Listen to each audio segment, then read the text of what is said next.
EKIBIRA Bugoma kakati ziri ku mimwa gy'abannabyabutonde ate bwe gutuuka mu district y'e Hoima gye kiri wamaggwe obudde ne budda ku bunnaabwo. Kati nno mu mbeera eno efaanana bw'etyo nga waliwo abeefunyiridde okukitema, akubiriza olukiiko olukulu olw'eggwanga Kadaga yeesowoddeyo naye abeeko ky'akola.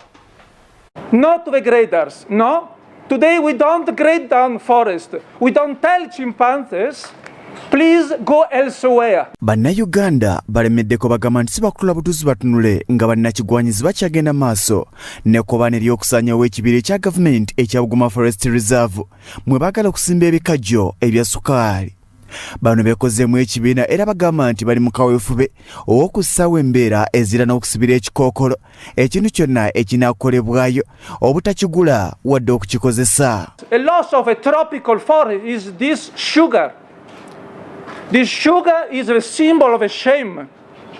This sugar is a scandal that can call upon to raise and stand everybody, everyone in Chikube, in Uganda and in the whole world to say no. Gamba, tetujja bawa sente zaffe ate tugule sukaali ate baddemu batuyisevinga bakola ki? Basaanyawo ekibira. Hoima sugar ogenda ku manufacturing sugar. Oba oyagala market. Oba oyagala abantu bagule sugar bagende banywe sugar.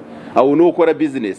Nga Bannayuganda bagamba wano tugenda kula ekintu kyonna ekiva ku Hoima sugar.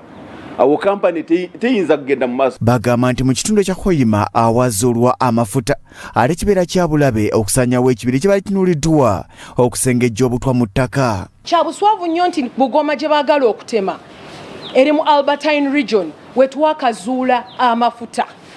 Aga amafuta ga bulabe nnyo eri omuntu wa wansi. No, ffenna kwegamba kubanga omukka omukyamu ogwo gwetaaga emiti omirogo omukka.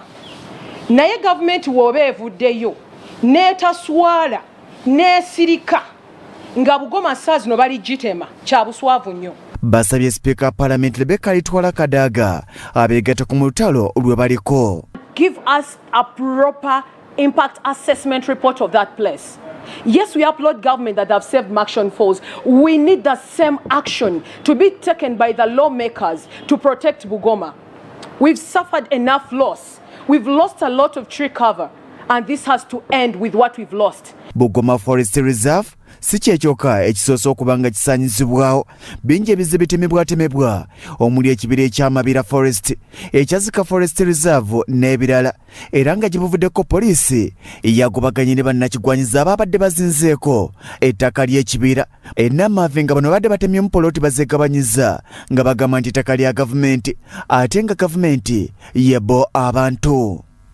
Bikusakidwa Ora Gabdiel ku Swat TV Omunyo.